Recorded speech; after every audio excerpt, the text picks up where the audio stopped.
monggo sebagaimana biasa waktu yang ada ini kita gunakan untuk membahas hal-hal yang perlu dikaji bersama. Ya. Silakan Bapak-bapak dan Ibu yang memiliki persoalan untuk disampaikan.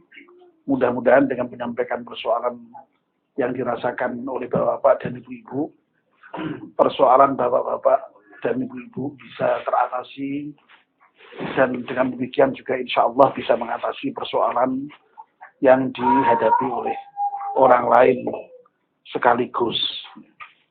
Ini persis sama dengan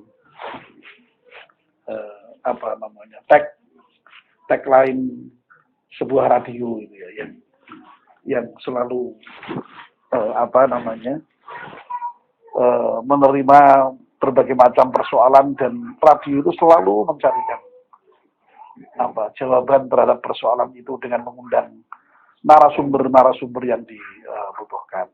Ya, ini tidak seperti radio itu, tapi hanya tagline-nya saja. Ya.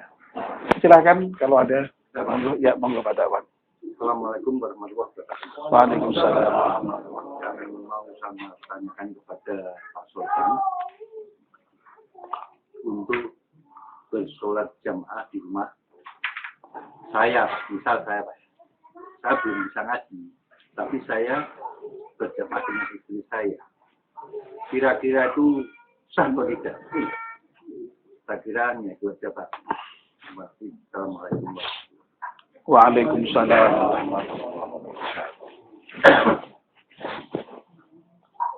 Ada yang lain? Monggo Pak.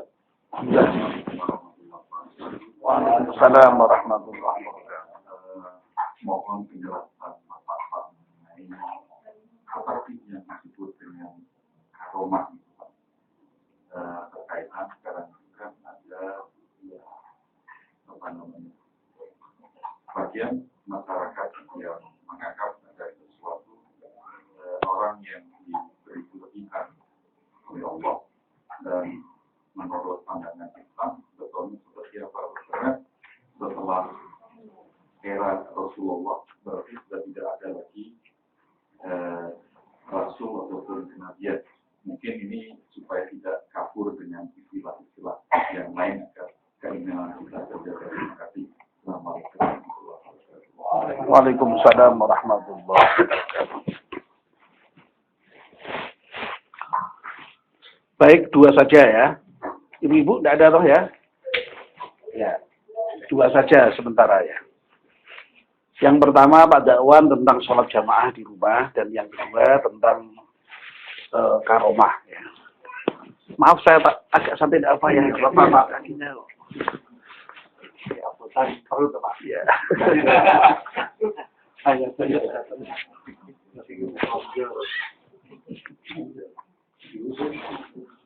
Bapak dan Ibu-ibu, sholat jamaah itu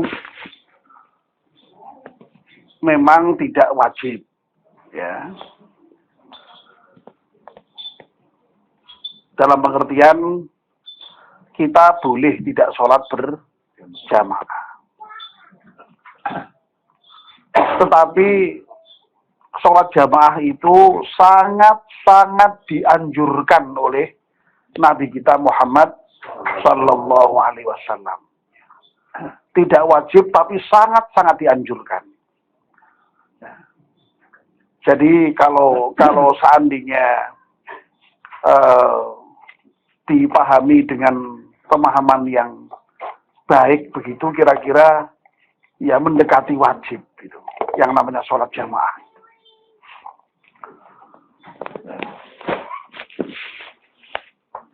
Dalam beberapa hadis ya, keutamaan sholat jamaah itu misalnya diantaranya dinyatakan dengan kalau kita sholat sendiri itu nilainya hanya 1, dan kalau kita sholat berjamaah oleh Allah Subhanahu wa Ta'ala dilipat gandakan sampai dengan 27 kali. Ya.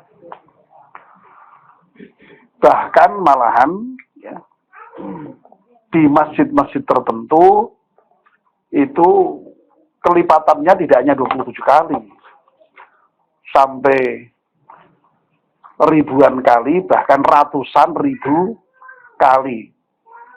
Seperti sholat di Masjidil Haram itu sampai dilipat gandakan 100.000 kali dibandingkan dengan sholat di masjid yang lain.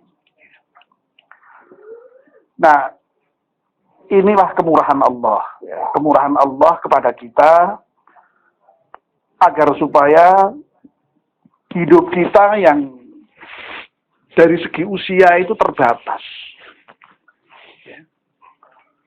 Tapi kemudian dengan kemurahan Allah itu yang terbatas itu menjadi berlipat ganda nilainya.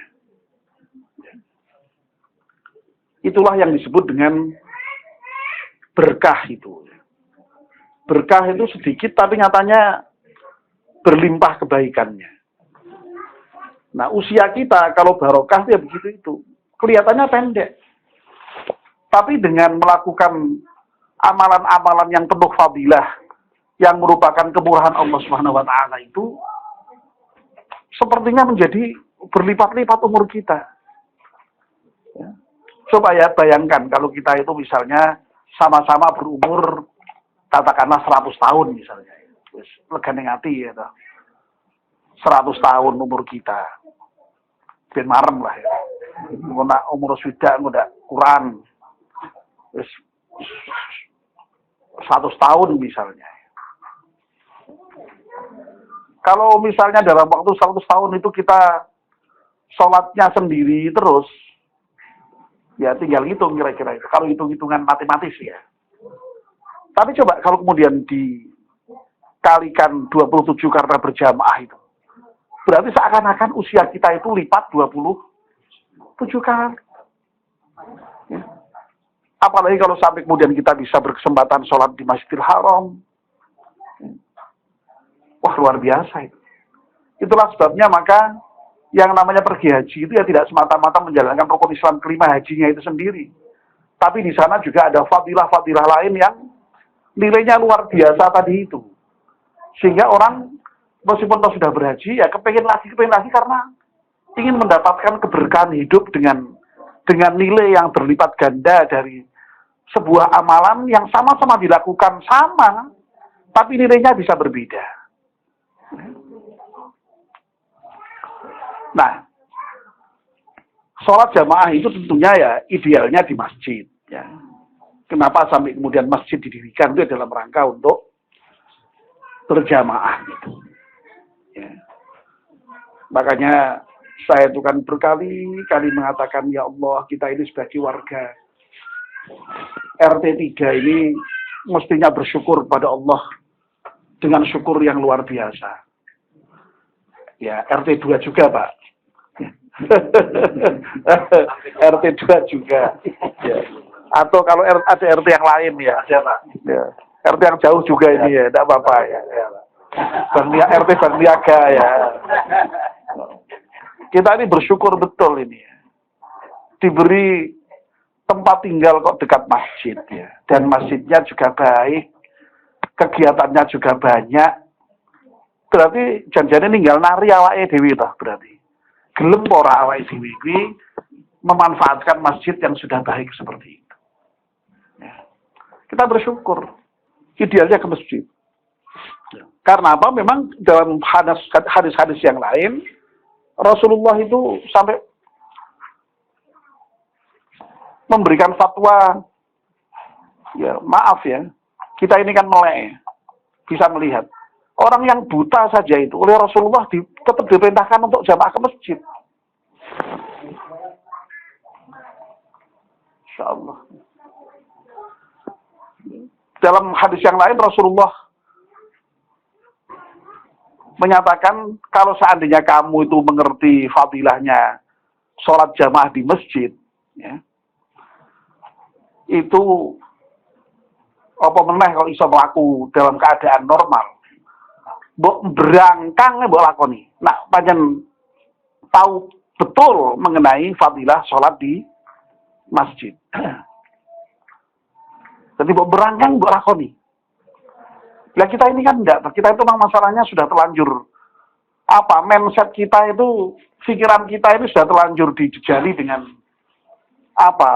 ukuran-ukuran yang bersifat material.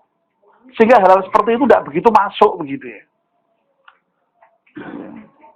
Jadi fadilah 27 kali apa-apa itu orang pakai mlebu ya gitu.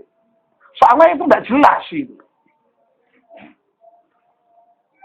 Makanya kan kemarin di mana itu kan sampai ada yang kemudian membuat odo-odo wis tak ono subuhan kuwi dikai door prize wae. Hadiahe Toyota apa. Ya, nyatanya digerjukan dari masjid ya. Misalnya. Soalnya kita memang sudah terlanjur terkungkung dengan tadi itu, pikiran-pikiran yang bersifat material tadi itu. Jadi nak sing bahasane engko pahalane akeh ning swarga, wis ora patek ngefek pada umumnya kita. Tapi alhamdulillah juga sebagian besar kita sekarang ini sudah mulai masjid. Ya kita bahagia lah masjid kita itu ramai seperti sekarang ini. Ya. Itu idealnya, Pak. Idealnya. Ya. Sebab dengan ke masjid itu memang kita ya banyak fadilah ya. Di samping sholatnya itu sendiri, lagi-lagi kita bisa bersilaturahim dengan kawan-kawan. Termasuk juga tadi itu, kalau sholat kita itu katakanlah, kok rak pate apik itu, dengan jamaah di masjid itu ditanggung jadi bagusnya. Nah itu, sholat berjamaah itu insya Allah akan memastikan kita, sholat kita itu baik. Karena kalau jamaah itu segitu banyak orang wis ora gampangan ono siji wae iki sing apik iki wis kabeh melu apik insyaallah. Itu fadilah dari sholat berjamaah. Nah, itu ideal. Kalau kok misalnya ya karena kasus-kasus tertentu dilalahnya kita tidak bisa jamaah ke masjid, ya usahakan sholat tetap berjamaah kalau bisa. Ya. Dene kok nanti diusahakan betul kok nyatane ora iso ya. Sholat meskipun hanya sholat sendirian.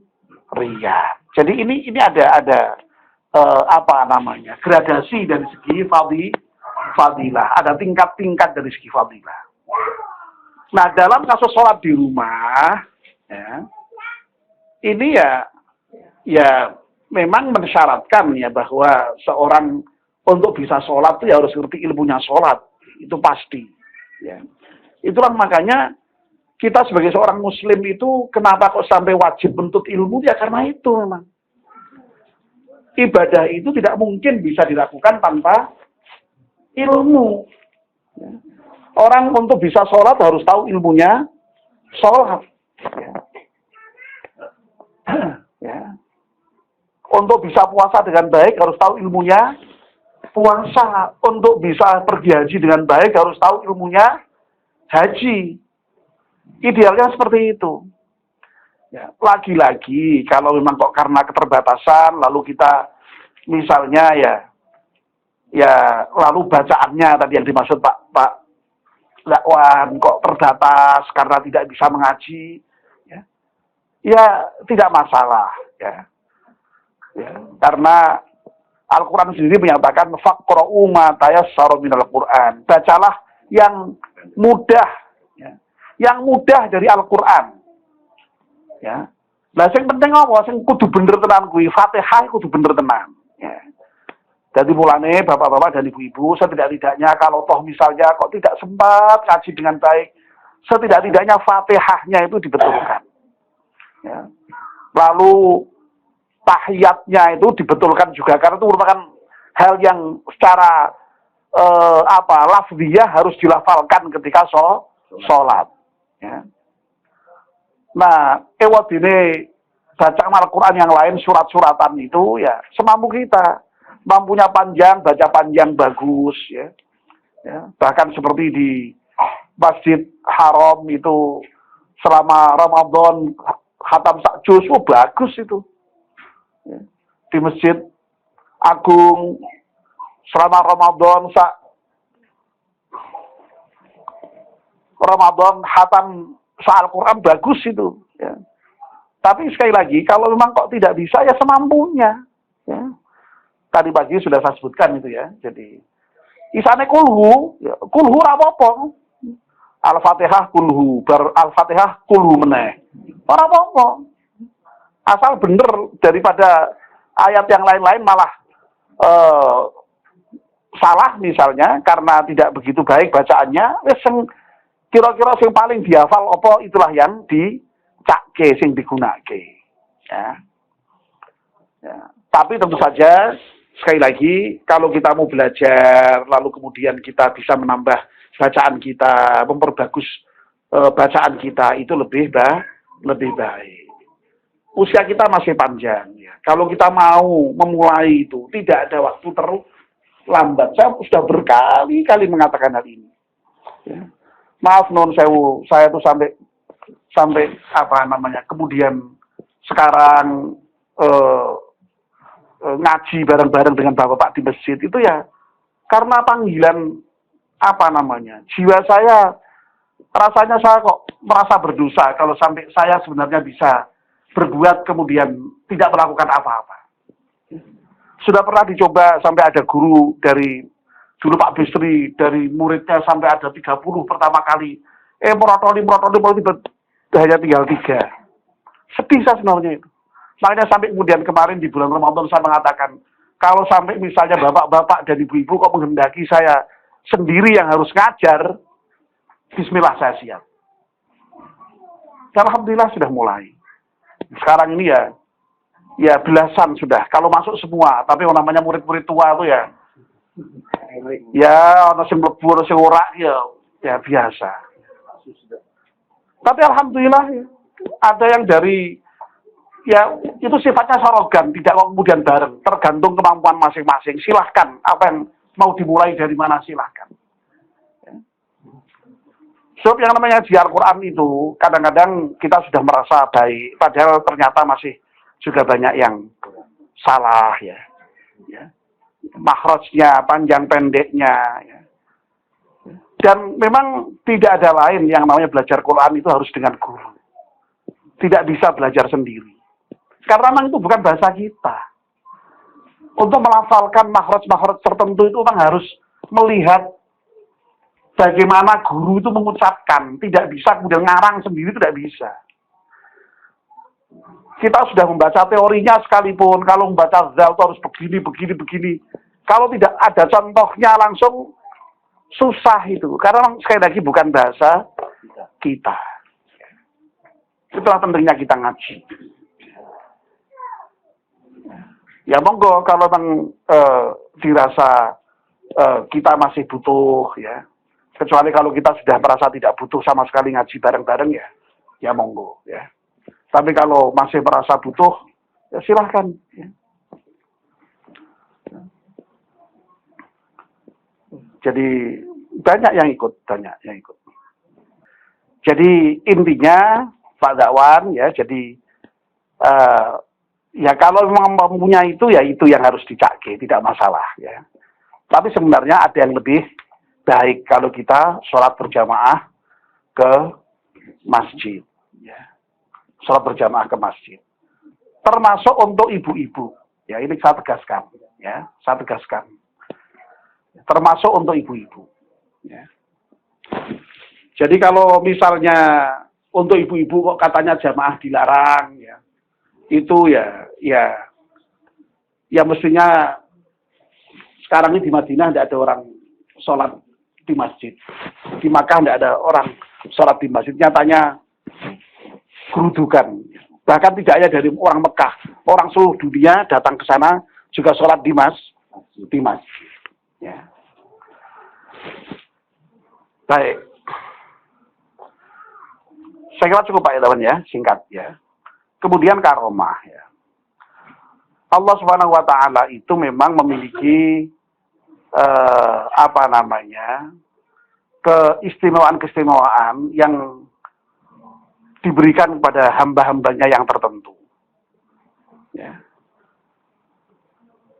Keistimewaan itu kalau kepada Nabi disebut dengan apa Bu? Mukjizat. Ya. mukjizat itu dari segi apa namanya kebahasaan yang melemahkan, melemahkan siapa? Melemahkan musuh. Makanya lalu Allah memberikan keistimewaan kepada nabi-nabi dan rasul-rasul tertentu itu untuk bisa mengalahkan musuh-musuhnya itu. Makanya dalam sejarah kita mengetahui mukjizat yang diberikan oleh Allah Subhanahu wa taala kepada para nabi itu sangat kondisional, ya, tergantung dari keistimewaan musuh-musuh nabi pada saat itu, ya, atau keistimewaan masyarakat pada saat itu. Nabi Musa diberi mukjizat kemampuan mengubah tongkat menjadi ular, membelah laut dengan tongkat. Itu karena konteks pada masa Nabi Musa itu yang istimewa para ahli sihir, ya, para ahli sihir. Sehingga ketika Nabi Musa bisa melakukan hal yang melebihi dari kekuatan ahli sihir itu, para ahli sihir kemudian sadar betul, oh ini tidak mungkin kalau yang dilakukan Nabi ini sihir, ini pasti datang dari Tuhan yang Maha Esa ini. Sehingga kemudian percaya kepada kenabian Nabi Musa alaihis salam. Nabi Isa diberi mukjizat kemampuan untuk mengobati berbagai macam penyakit, ya. Bahkan bisa menghidupkan orang yang mati atas izin Allah tentu saja, ya. Ya ini karena pada saat itu yang namanya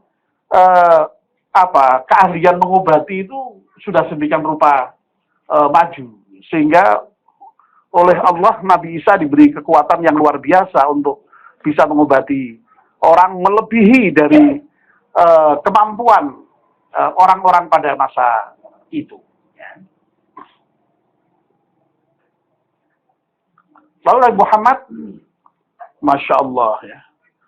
Nabi Muhammad punya mukjizat banyak, tapi yang paling luar biasa adalah mukjizat yang berupa Al-Quran. Karena apa? Karena memang pada masa Nabi Muhammad itu orang-orang Arab dikenal dengan kemampuannya bersyair, bukan bersihir, tapi bersyair. Ya. Nah Allah kemudian menganugerahkan Al-Quran yang dari segi sastra itu tak tertandingi. Ya. Bahkan Al-Quran menantang orang-orang pada saat itu, silahkan datangkan semisal Al-Quran, tidak usah semisal Al-Quran, semisal surat kecil saja dalam Al-Quran, dan undang seluruh umat manusia untuk membuat itu. Ya. Niscaya kamu tidak akan mampu. Dan memang ya tidak tertandingi sampai dengan sekarang ini. Ya, jadi luar biasa, ya. Dan yang lebih hebat lagi, dalam Al-Quran itu ternyata berisi berbagai macam fakta-fakta ilmiah begitu kurang lebih. Yang itu ternyata ketika sekarang ini ditemukan berbagai teori-teori ilmiah modern, hampir semua yang dinyatakan Al-Quran itu berkesesuaian. Karena apa? Karena Al-Quran memang oleh Allah sudah dijamin dari mulai turunnya sampai kapanpun akan tetap dijaga keasliannya oleh Allah Subhanahu wa Ta'ala. Ini kan luar biasa, ya, mukjizat. Nah, ada lagi keistimewaan yang oleh Allah diberikan kepada hamba-hambanya yang saleh, ya, yang kemudian sering disebut sebagai wali itu, ya. Yaitu dengan apa yang dinamakan karomah tadi, kemuliaan tadi. Sehingga para wali itu ya kemudian memiliki kemampuan-kemampuan yang istimewa yang lebih dibandingkan dengan kemampuan-kemampuan bagi orang yang biasa. Ya. Nah, apa hal seperti itu aneh ya? Tidak aneh, memang itu janji Allah. Ya. Allah itu dalam salah satu hadits qudsi menyatakan dengan tegas kalau seseorang itu sudah menjadi kekasih Allah, ya, maka Allah menyatakan diri akan berperang melawan musuh-musuh orang yang menjadi kekasih Allah. Tidak hanya itu, orang yang sudah menjadi kekasih Allah tadi itu diberi janji kalau dia minta diberi, kalau dia mohon perlindungan ya dilindungi. Nah, itulah yang kemudian terwujud dalam bentuk-bentuk ya katakanlah karomah tadi itu. Ya. Nah, itu bagi orang yang saleh tadi yang kemudian kita kenal sebagai wali-wali. Ya, hanya saja memang ya untuk mengetahui apakah seseorang itu wali atau tidak ini kan juga tidak mudah ya. Orang-orang kadang-kadang hanya mengaku sebagai wali, nah ini yang repot ya. Jadi, nah di dalam dunia kewalian itu ada statement yang menyatakan begini, la ya'riful wali illa wali. Ya.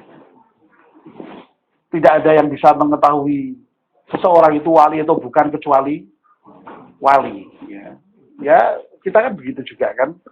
Wali murid ngerti, pada wali muridnya kok ya, tadi ngerti ya gitu ya. Sama-sama wali murid itu ngerti gitu ya. Ya itu. Nah, kalau kelebihan itu, keutamaan itu diberikan oleh orang-orang yang jelas-jelas dia tidak beriman kepada Allah, ya, itu yang disebut dengan istidraj itu tadi. Ya. Namanya itu dilulu, dalam bahasa Arabnya dalam bahasa Jawanya dilulu karo Gusti Allah. Ya. Jadi namanya macam-macam, Pak. Jadi lu itu ada orang bukan orang baik-baik kok malah justru punya kelebihan-kelebihan. Itu yang namanya istidraj. Dilulu ya bahasa Indonesianya apa ya? Disekarep pada bahasa Jawa meneh. Diujo apa Jawa bahasa Jawa meneh. Diujo, dilulu, disekarep. Apa ya? Ya wis pokoke ngono kuwi lah wis pokoke. Kadang-kadang memang bahasa Jawa itu sok tidak terjemahkan dalam bahasa Indonesia. Tapi intinya sekali lagi sebenarnya kalau kita itu betul-betul beriman kepada Allah dan bertakwa kepada Allah itu janji Allah itu sudah seperti itu sebenarnya, akan diberi kelebihan-kelebihan yang luar biasa sebenarnya. Baik itu kelebihan di dunia maupun lebih-lebih nanti kelebihan di akhirat. Ya. Mohon maaf ya, saya kira waktunya sudah habis. Terima kasih atas perhatiannya. Jadi sekali lagi mudah-mudahan apa yang menjadi hajatnya Pak Ilyas itu dikabulkan Allah Subhanahu wa Ta'ala. Amin ya Rabbal Alamin. Sudah disebut apa tadi Pak ya? Sudah ya, sudah disebut. Jadi saya tidak perlu mengulang lagi.